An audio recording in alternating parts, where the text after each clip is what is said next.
Good afternoon. Thank you all for joining us today for this very important and timely discussion on Austin's economic recovery and the talent pipeline. We know that in order to keep our city's economy competitive, we need to provide tools and information to sustain the core of every business, its workforce. Last May, the Austin region had only 43,000 job postings. And a year later, we are happy to say that there are 84,000 job postings. This shows the strength and resiliency of the Austin economy and its attractiveness to companies. Since the start of the year, we have tracked 95 companies announcing 13,000 new jobs in our area, either through expansion or relocation plans. This is why we are so thrilled to be partnering with some of Austin's top employers today to discuss how to overcome the unique challenges around recruiting, hiring, and retaining top talent that we are currently seeing. Thank you to our panel of speakers for joining us today for this very important discussion. I know you are all extremely busy working to keep your business operations running smoothly as this pandemic recovery economy heats up. So I really appreciate you being with us today. I would like to thank the following partners whose support helps provide excellent programming for us all year long. Thanks to our pivotal partners, Amazon, Extension Seton, Dell Technologies, PIMCO, and Wells Fargo.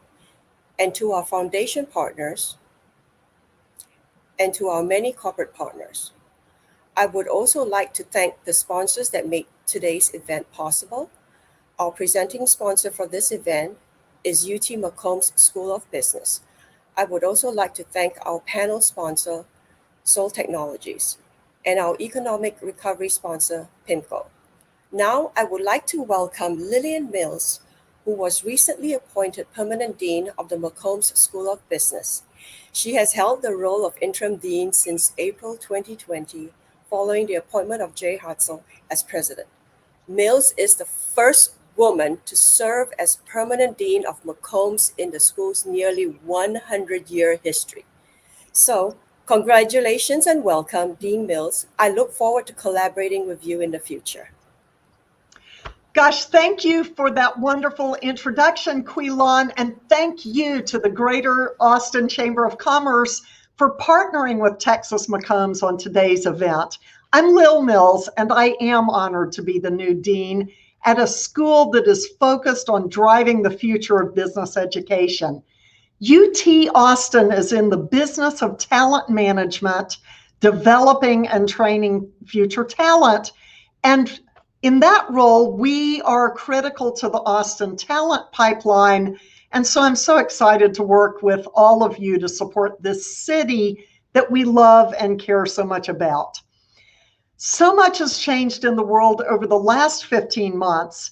And so as we think about return to in-person communities and the future of work, it is my vision to throw open our Texas McCombs doors and take an even bigger role on the local and global stage.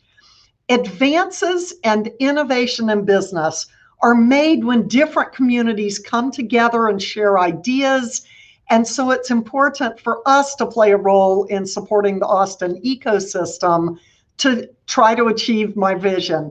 And so thank you for letting us help shape our city's future together. Before I introduce our next speaker, Allison Boxer, I want to once again thank the Austin Chamber of Commerce for partnering on this important event and supporting our students and recent graduates. And gosh, thank you to all the speakers and panelists for your wisdom and insights.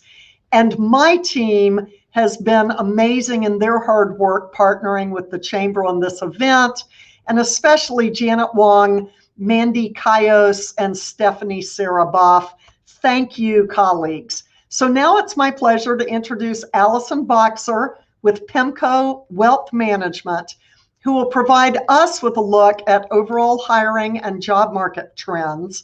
Ms. Boxer is a vice president and economist based in New York. She focuses on analyzing and forecasting key U.S. macro trends in the U.S. She is also a member of PIMCO's America Portfolio Committee and joined PIMCO in 2015. And Allison, I can't wait to learn further from you. Thanks so much for the introduction, Lillian, and congratulations on the new role. I'm based here in New York, but hope to someday soon have an excuse to come down and visit all of you in Texas, and I'm really looking forward to the discussion today. So what I want to do is just start by spending a few minutes on the broader U.S. labor market, where we are today, where PIMCO thinks we're going over the next few years. And then I think, sort of wrap things up by talking a little bit about Austin in particular, the more local market. And I'll just put the conclusion up front. I think many of the sort of themes that you're going to hear me talk about across the broader U.S. labor market, Austin can sort of serve as a nice use case, a nice sample, at sort of the more local level of what's going on in the U.S. So with that out of the way as background, let's just start with where are we today? So just if you rewind just over a year ago, we saw a truly, sharp, really unprecedented recession. What I hope will be the largest labor market shock that we all experience in our lifetimes. The unemployment rate surged over 15%. The true level of unemployment was likely even higher than that when you factor in all of the different people who had to drop out of the labor force. But I think the good news is, what we saw after that initial shock is that the recovery over the past year has actually been a lot, stronger and sharper and faster than I think, many of us initially feared. The economy reopened, unemployment, fell much more quickly than what we'd experienced after the last recession. And just overall, the recovery, I think, gained speed, a lot more quickly than initially expected. So where does that leave us today? The unemployment rate at the national level is now just under 6%. That's obviously significant progress versus where we are, a year ago. But at the national level, employment is about 8 million jobs short of where we were a year ago. So what does this sort of mean overall? I think that even though it sounds like, 8 million jobs is a lot, and that there's still a long way to go in the recovery, I think what we've seen, we're increasingly hearing from companies, from the Fed, and as well as from some of the various surveys that I, as an economist, pay a lot of attention to, is that we're starting to hear companies are having difficulty hiring workers. So if you sort of think about the fact that, there's still 8 million jobs left, but we're hearing these, sort of different stories about difficulties hiring, how do you sort of piece those two things together when they seem like they're in direct opposition? What we really think is going on is that the recovery in the labor market that we've seen over the last year has been what, me as an economist, what I like to call a K-shaped recovery. So some parts of the economy have recovered very quickly. That's sort of the top half of the K. And then other parts, are continuing to struggle and have had a really hard time recovering. And that's sort of the bottom part of the K. And in particular, we've seen that this recovery has been very uneven across different regions. So some states, particularly smaller states that were, potentially not hit as hard by the COVID-19 pandemic, have seen their unemployment rates basically return to sort of, prior levels, pre-COVID levels. And then on the other hand, some of the larger states, and in particular states that were hit really hard by COVID, or states that have really large tourism industries, still have very high unemployment rates that are well in excess of where we were before. And then the same thing is true at the sector level. So we've seen, some sectors that are, sort of very much not back to normal. The leisure industry, for example, where things are still really challenged, versus we've seen other sectors that have thrived over the last year. E-commerce business is a good example of this. Shipping and logistics that supports those types of businesses have seen really strong hiring. So sort of the way that we sort of answer the puzzle of how can we have the unemployment rate still so high, but hear these different stories about how tight labor markets are and how difficult it is to hire. We really think that there are sort of pockets in the economy where recovery has been complete, where things are sort of back to where we were before, and where hiring is still really strong and it's hard to fill roles. And then there are other parts of the economy that have just really not recovered. And it's really this K-shaped story that helps us, sort of understand where we are today in terms of, sort of putting this puzzle together. So that's where we are today. Where are we going next? I think there's quite a bit of good news, and I think PIMCO is optimistic that the labor market can continue to recover and that we're going to see the unemployment rate drop further this year. And in particular, we're optimistic about people coming back into the labor force and therefore, being available to be hired. And I think there's really three things that are driving this. The first is that child care, which has likely, contributed to some people dropping out of the labor force, is hopefully going to start normalizing. There's been a big push for sort of a more normal back to school next year. So I think we're, sort of hopeful that this helps bring people back into the labor force. Number two is that there is, some, we would say modest, but there is some evidence, that federal unemployment insurance is sort of on the margin, serving as a disincentive to work, keeping people out of the labor force. And this is set to expire over the next few months. And then number three, there has been sort of a correlation over the last year between sort of, fear of COVID, worries about the pandemic, anxieties about the pandemic, and people being unemployed. So what we've seen is that, as people's anxieties, we're measuring this by looking at the polling data, are declining, that should also translate to people feeling more comfortable going back to work. So just across these three different metrics, we think that people are likely to sort of head back into the labor force over the next few months. We do think that there's sort of more slack that's going to come into the labor force, and this should help with some of the bottlenecks that we're seeing today, around specific industries or specific regions having difficulties hiring. So I think this is sort of good news overall. And I think we're optimistic about this year. What I would just say is, as we think about, sort of longer term, I think there are some more questions about, where is the labor market going? What's the future of the labor market? And in particular, as an economist, we think about scarring effects. We worry that specific industries or specific sectors won't recover fully from COVID. And you have to deal with sort of the mismatch between, people who are maybe trained for one industry and post-pandemic, they need to transition to another. And this sort of reallocation between different industries and between different regions, can take some time, and it can result in some people, dropping out of the labor force or being unemployed. So I think that's something that we're really focused on, not necessarily for this year where there's likely, still room to recover, but more over sort of the medium and long term. So that's the US labor market as a whole and how we're thinking about it. Let me just spend a couple minutes in conclusion talking about, sort of how I would think about Austin in this context. So I have to caveat, of course, that I'm a U.S. economist and I'm based in New York, so I'm certainly not an expert like many of the others on this panel. But let me just make a few comments, anyways, with that caveat in mind. I think Austin can serve as sort of an example about how differentiated the recovery has been across different regions. And really, sort of how this shock has affected, different sectors and different regions in such different ways. So I look to the research that the Chamber publishes, that puts the Austin unemployment rate around 5.3% in March. That's meaningfully lower than the country overall. Still elevated, versus where I know we would all like it to be, still elevated relative to pre-pandemic levels, but, again, suggests that Austin is sort of recovering, better than the U.S. on the whole. And in particular, I look at the data that's been collected on job postings in Austin, and it makes a lot of sense to me.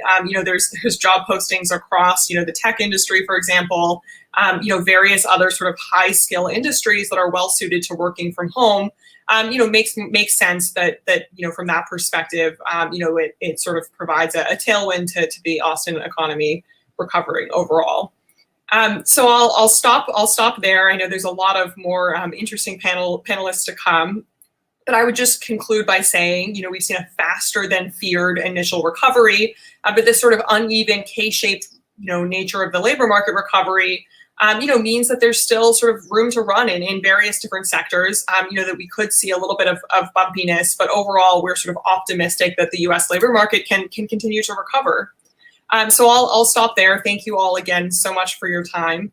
And I'll now introduce our next panelist. So I would like to introduce Ahmed Moledina, President and CEO of SOAL Technologies. Ahmed is an accomplished information technology executive, bringing over 20 years of demonstrated success developing and managing a consulting practice and executing operational strategies to promote organizational growth and optimal utilization of emerging technologies.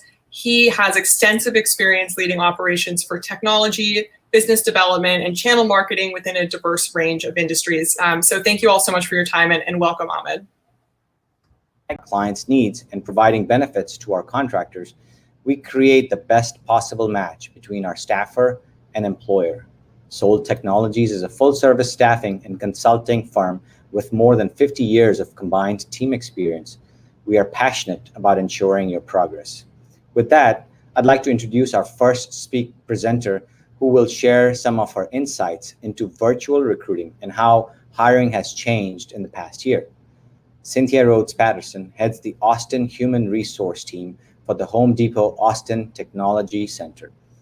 The Austin office employs technology professionals that design, build, and support the software used to run over 2,000 Home Depot stores in the US, Canada, and Mexico, as well as homedepot.com. Welcome, Cynthia. Thank you, Ahmed. It's a pleasure to be here today. As Ahmed said, I have the privilege of supporting over 3,000 talented technologists that work for the Home Depot Technology Center here in Austin, Atlanta, and in Dallas. And those technologists are responsible for providing innovative solutions, keeping our transactions safe and secure. And, we, like everyone else who thought that we were on track, moving forward, things were looking great, and then March 2020 happened. And all of the plans, all of the strategies that were in place and looking forward to accomplish in 2020, we had to pause. We had to refocus. And a lot of times that refocusing was about, how can we make sure that our associates are okay? That became the top priority, more so than what it was the business was going to do. And with that refocus, one of the things that we were very fortunate at the Home Depot, we were able to lean back on our THD values wheel.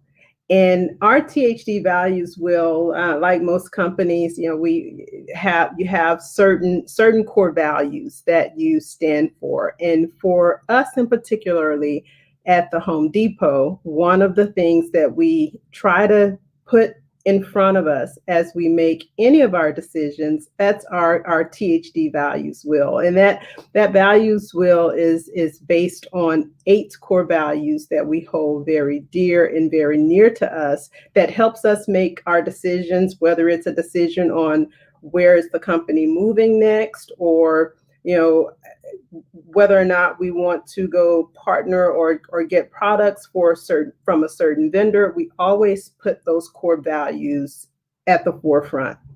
And they are 8 values that we believe drives us and helps to create the culture at the Home Depot. And so by us having that in place last March, when again, we were faced with something that we had never faced before, and people in our lifetimes had never faced such a challenge as we had in March 2020. But with us having those core values, we were able to look to that for our North Star. And 3 of those values in particular came into play for us immediately. And one of the first ones was giving back. If you look at those 8 values around those spokes around the values wheel, giving back to our communities has always been one of those things that we value greatly, whether it's a hurricane, response to a hurricane, response to natural disasters, threats, whatever the case may be. We've always wanted to be on the forefront giving back. And when the pandemic first broke, one of the things that we were able to do is first, just, from a store perspective, make sure that we were freezing prices, making sure then from a technologist perspective, making sure that our engineers were creating, designing, coming up with a plan to make sure that we were able to keep both our associates in the stores as well as our customers safe. And whether it was donating equipment, all of those things, we look back to that values wheel to make sure that we were giving back to the community. Then the second one that came into play and what helped us to drive some of our quick action was our entrepreneurial spirit.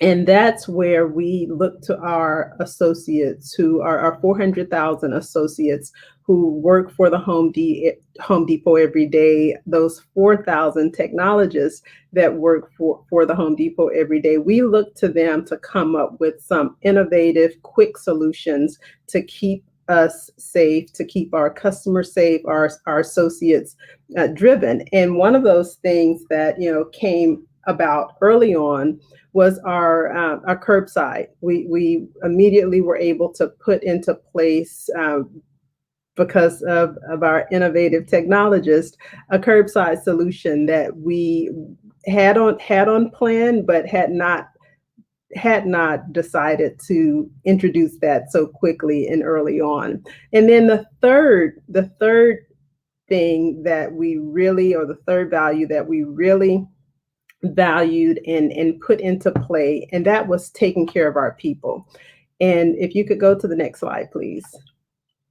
Taking care of our people has always been one that has helped us keep our 4,000 technologists, our 400,000 associates at the Home Depot. Making sure that we take care of them has always been one of our strong core values. And so one of the things that we were able to put into place immediately, we expanded the benefits for our associates because, again, like I was saying, it's one thing to be able to put some great solutions out there, but to know that the company that you are working for and the associates that are working for the company are safe, that they know that if anything happened during this pandemic, that they would be taken care of. Those were some of the things that we felt very strongly about. And so with that, one of the things that we did, we invested over $2 billion in expanded benefits to help alleviate some of the challenges that our associates faced. We introduced permanent compensation enhancements for our frontline hourly associates. We provided paid time off benefits for those who contracted COVID-19 until they were released by the doctor. So those were just a few of the things that we did to make sure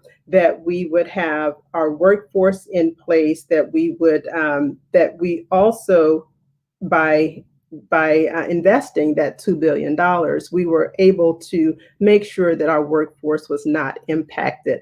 As a matter of fact, if you could go to the next slide, because we did put the early motions in place to protect our associates, one of the things that we were able to do was preserve our culture. And again, our culture based on those 8 core values that we have in place. And by preserving that culture, by taking care of our people, what we were able to do was make sure that even throughout the pandemic, we were able to provide our technologists challenging work. And in that challenging work, making sure that they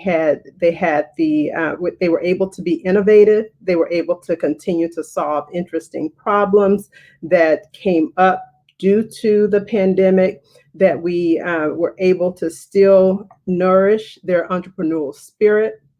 And also just making sure that as we looked to our culture, one of the things that we pride very much so, taking care of our people, the entrepreneurial spirit, we also have a great value in building relationships. And with us now being remote, like most companies are at this point, what we had to do was take a look at how do we preserve that culture? How do we stay connected?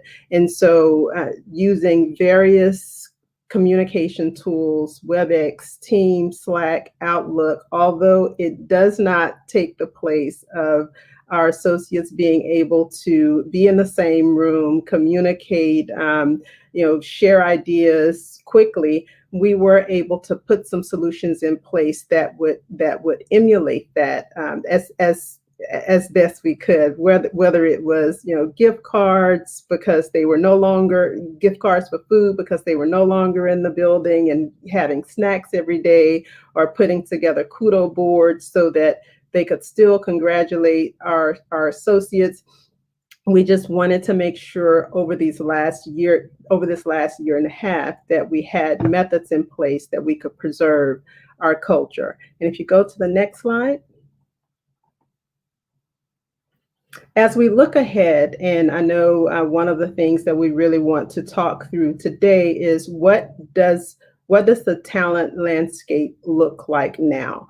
And looking ahead, the speaker before mentioned that for the Austin area and for technology, this is still, there are thousands of jobs in the Austin area that are available due to the work and the creative nature that came out of solving for an issue that we were not planning for. When we look ahead, we currently at the Home Depot Technology alone have hundreds of open software engineer positions for software engineers, for cybersecurity, in our Austin office, our Dallas office, our Atlanta office. And so what it boils down to now is making sure that we can put the right processes in place through recruiting efforts, through talent acquisition, to make sure that we are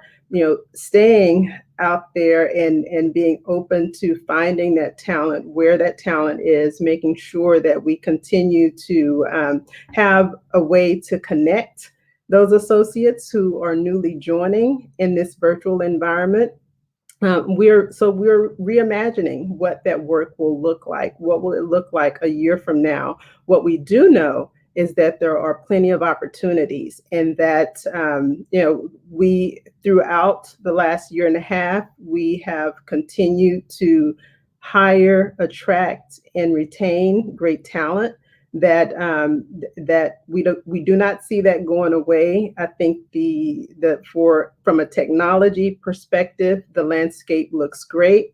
And so when we look to the next coming months, we will continue to closely follow the guidance of the CDC as it relates to the reentry of our offices, but we will continue to recruit. We will continue to find that talent and make sure that we're bringing that talent into the Home Depot and various other companies I know are out there. I know there are other industries that are doing well during this pandemic, but making sure that we preserve the culture and that we're able to retain that talent that has been the forefront for us at the Home Depot. And we're closely listening to our associates and listening to our associates to find out what do they need from us in order for them to be successful in this virtual environment. And with that, I will turn it back over to Ahmed.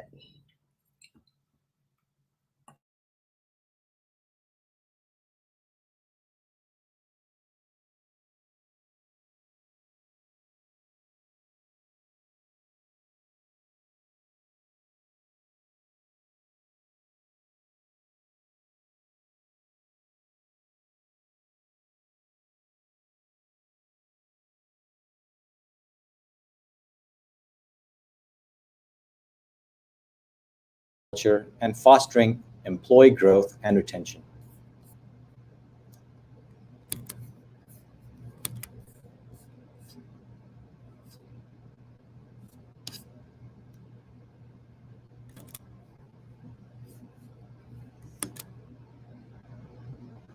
Mark, are you there? There we go. Thank you. Thank you, Ahmed. I know we were switching speakers right there, but pleasure to join you here and to join the presentation. I think we're going to jump to our slide deck if we can.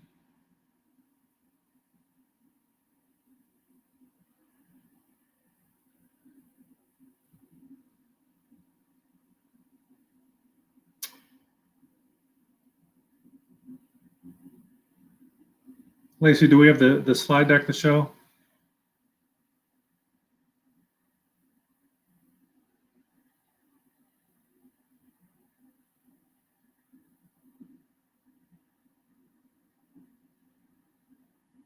I think, sorry, we're having some technical difficulties, so we're going to hold for 1 minute, please.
All right.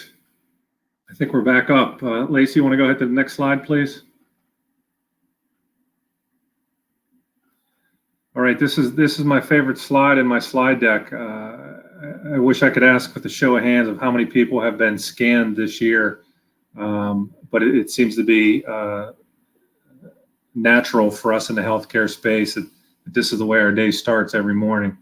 But as you can imagine, thank you for joining me again. My name is Mark Sherry. I'm the Regional Director of Human Resources here at Baylor Scott & White Healthcare in the Austin region. As you can imagine, this year healthcare faced some unique challenges, and the pandemic certainly upended our world and upended the world in the workplace, putting hospitals and healthcare workers at the front line of consistently evolving crisis whose impact will always extend into the future. Specifically, the healthcare recruitment landscape has been in a consistent state of flux since the pandemic. As hiring needs continue to change, healthcare is adapting to these new strategies to meet these demands and to also make sure that our healthcare organizations have the right talent to serve our customers and our patients. Next slide, please. Baylor Scott & White, as you can imagine, was faced with some unique challenges, some very unique challenges. And with that was our growth. Baylor Scott & White is the largest nonprofit healthcare system in the state of Texas and one of the largest in the United States with over 1,100 access points. Our organization employs over 48,000 employees in the state of Texas with affiliates of more than 7,500 physicians. Next slide, please.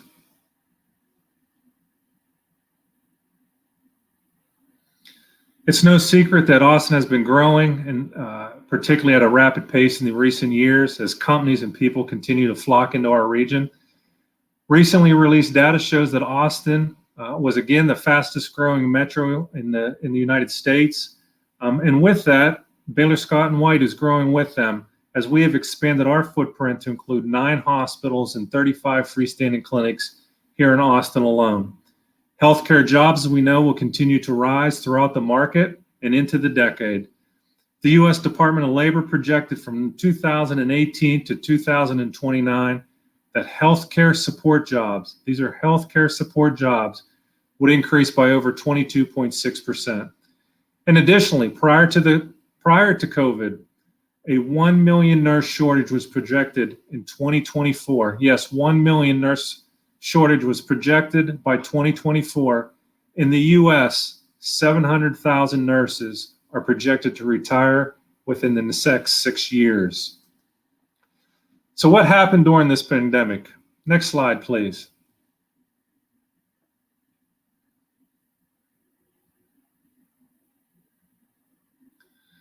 Have you noticed that things are changing in the labor market? Obviously, particularly in healthcare. With the COVID-19 pandemic, many workforces grew and became worse as our healthcare needs changed. We also have seen rising costs of living here in Austin and changes to the healthcare landscaping, making it difficult to recruit new talent into the area. The demands for telehealth have increased during the pandemic, as well as clinical workforce needs to become more comfortable using technology. Non-essential staff were sent home to work remotely, and Baylor Scott & White strive to adjust safety standards to ensure staff well-being and health were all met. Competition for talent is rising and will continue to rise for the foreseeable future. Our recruitment media partners share that across all of our clients that they notice demands increasing while job view activity is actually falling. First quarter, year over year shows 39% less jobs per job, views per job on average. So limited and declining talent supply combined with growing talent demand are expected to increase the cost of talent acquisition in the healthcare space. Next slide, please. Occupations with higher number of exits and transfers is something that we always track here in healthcare and are also in great demand here in Austin. As you can see, PCAs, patient care assistants, RNs, MAs, medical assistants, some of our most critical jobs in the healthcare field have been affected over the past year by exits and transfers. We include exits as declining separations to the workers leaving the workforce for various reasons, such as retirement, which we've seen a lot of active employees doing. Transfers are employees that are separating the organization and moving out of the healthcare space to pursue other occupations, so they're leaving the occupation altogether. And as you can see from this slide, again, those numbers are continuing to grow. With over 100,000 healthcare jobs in one of the largest industry clusters here in Austin Metro, Travis County is home to 75% of all healthcare industry jobs within the region. Registered nursing continues to be the largest gap in employment for healthcare, with potential average occupational gaps of almost 2,000 openings over the next 10 years in the Austin Metro service area. Next slide, please. So like most hospitals today, all of healthcare is facing an immediate need for caregivers and support staff, as well as even more threatening long-term shortage for qualified workers. The current shortage mirrors many of the characteristics of workforce shortages hospitals have faced in the past years. But this shortage is a little bit different because it is precluded by a long-term shortage that resulted from demographic and societal trends. For example, remote jobs gained 7 times increase in viewed jobs compared to first quarter of 2021. Searches for jobs have declined. Google search trends for the jobs have declined 41% in the last year, and search interest for jobs have fallen to the lowest volume in 10 years. Next slide, please.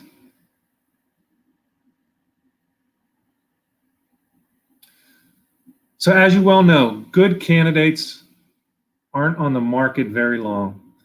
We know this and we need to move fast. Thankfully, Baylor Scott & White has launched in the past year a rapid hiring model for nursing roles system-wide that we implemented in November 2020.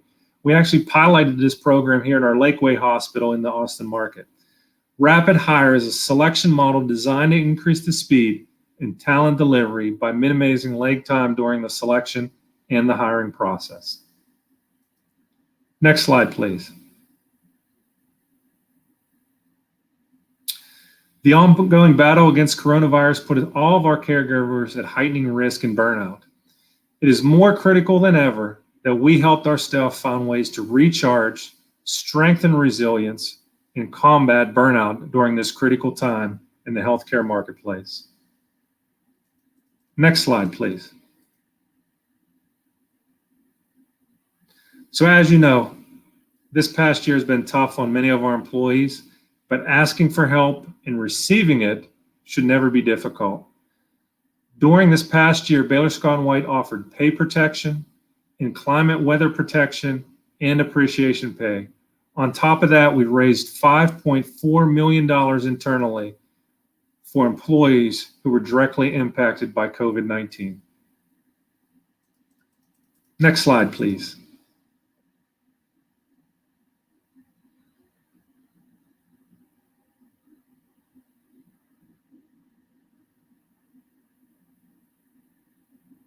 We only got one more slide. It's the home run slide.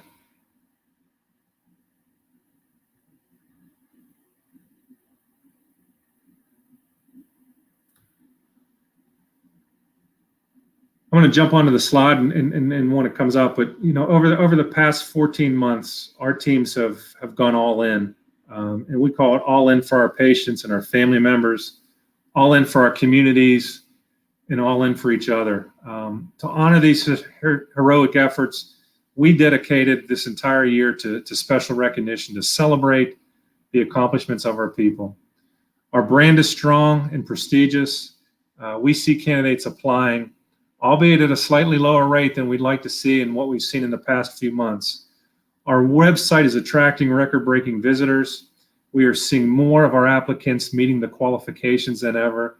So while fewer are applying, our applications are seeing higher quality. So thank you, Ahmed, for inviting me. I appreciate the time. It's been a pleasure to be here today. But I also want to thank you, the audience, for being all in and sharing that time with me today. Thank you. And thank you for you and your teams for being on the front line as we go through this pandemic. We truly appreciate you sharing some of your challenges you faced in the last 15 months. Being in healthcare staffing as well, I can relate to some of the statistics and challenges you shared. At this point, I would like to introduce Casey Pankonien with Amazon. Casey is a technology executive with a unique blend of business acumen and technical excellence who effectively communicates with both tech and non-tech stakeholders to drive long-term strategy and vision. His specialties include software development, executive management, organization building, development, and retention. Welcome, Casey, and thank you for joining us today. Thank you, Ahmed, for that introduction. Hi, everyone. My name is Casey Pankonien. Don't hurt yourself on my last name. It's hard to say, or at least hard to spell. I'm a senior software development manager here at Amazon. I work in our Amazon Fulfillment Technologies group, and I'm really happy to be here today.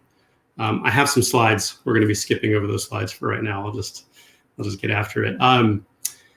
So at Amazon, I lead a technical organization that's focused on people safety and making Amazon Earth's safest place to work. I'll talk a little bit more about that later.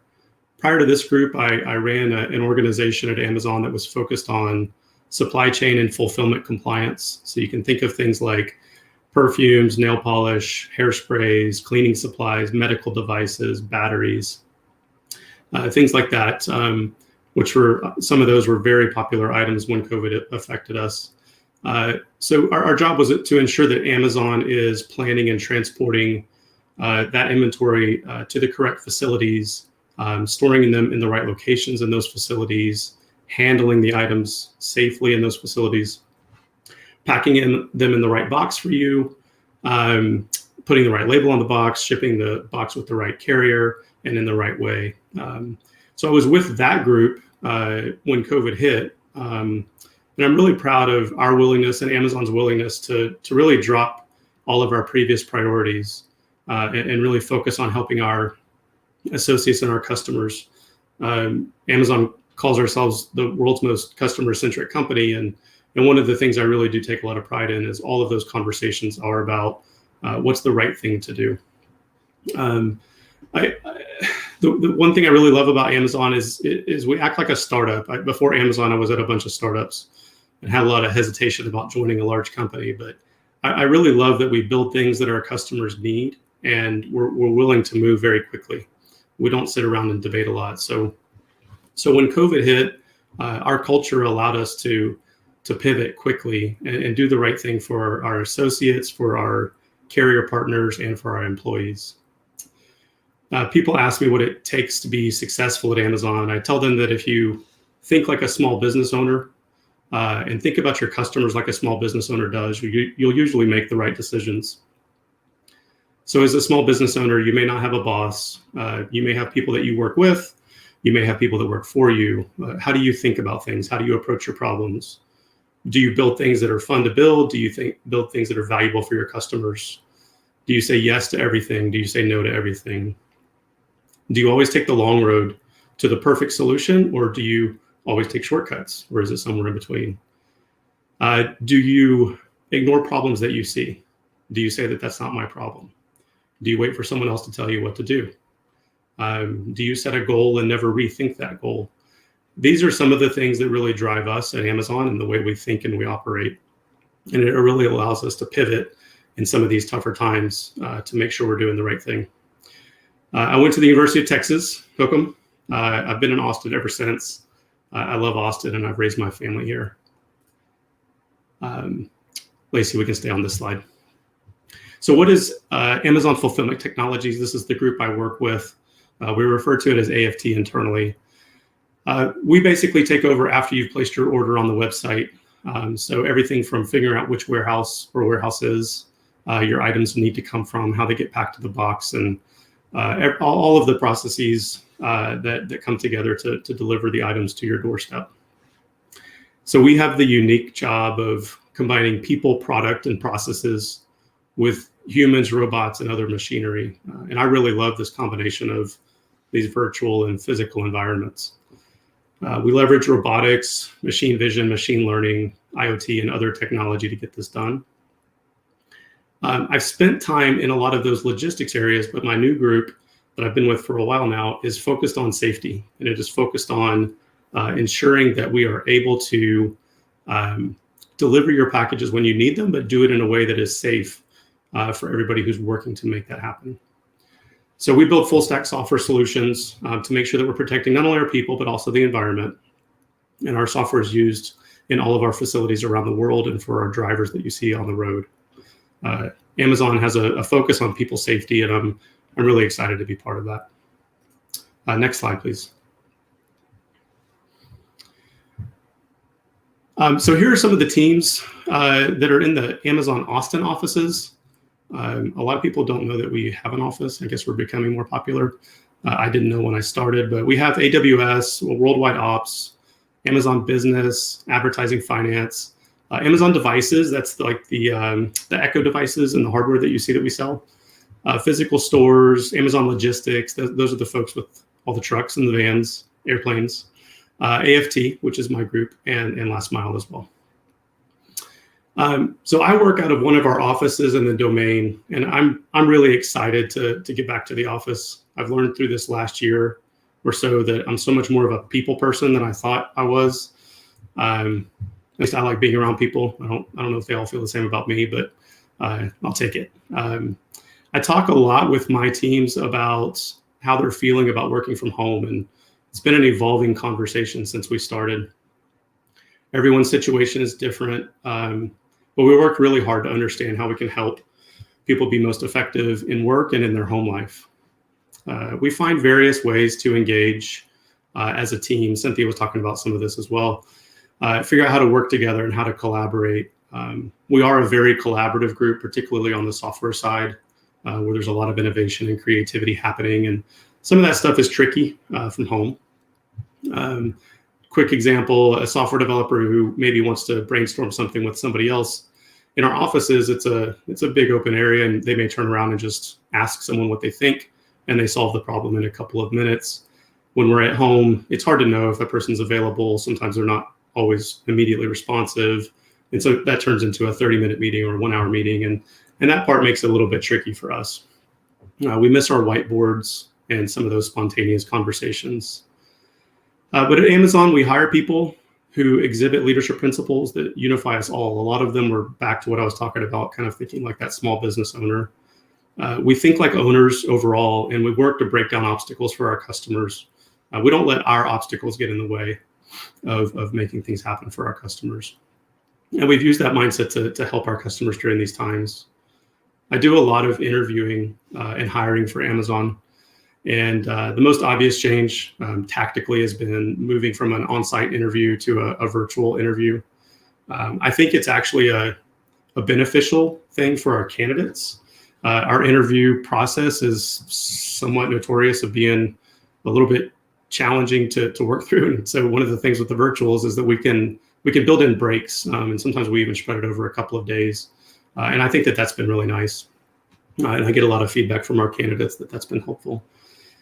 Amazon's plan is to return to an office-centric culture as our baseline. We believe it enables us to invent, collaborate, and learn together most effectively. Going forward, we've decided to offer Amazon employees a mix of working between the office and home. And most people that I've spoken with on my teams are happy about that flexibility. Next slide, please.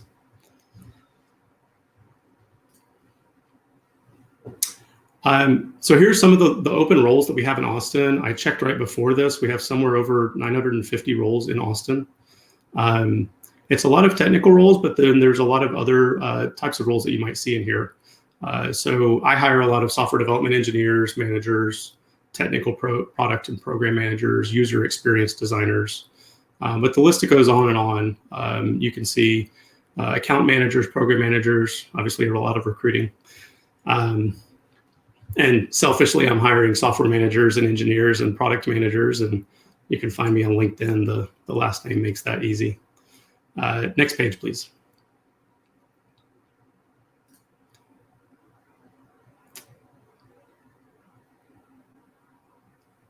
So I just want to thank you all very much for having us today and for joining this event. We're looking for great people to come build the future with us. For more information on our open roles, you can go to amazon.jobs/Austin. And thank you all so much for your time today. And I'm going to hand it back to Quy-Lan.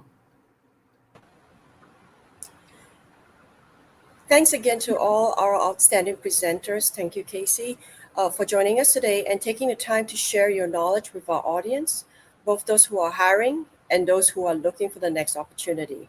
Just as none of us have weathered a pandemic before, none of us have experienced rebuilding an economy and workforce as we begin to emerge from it. Conversations like these are very important so that we can continue to support and learn from each other as we implement best practices on returning to work, upskilling, and restarting the Texas economy. The Chamber has several events that you can participate. You can either go to our website on www.austinchamber.com or see the links on the chat screen. Thank you for joining us.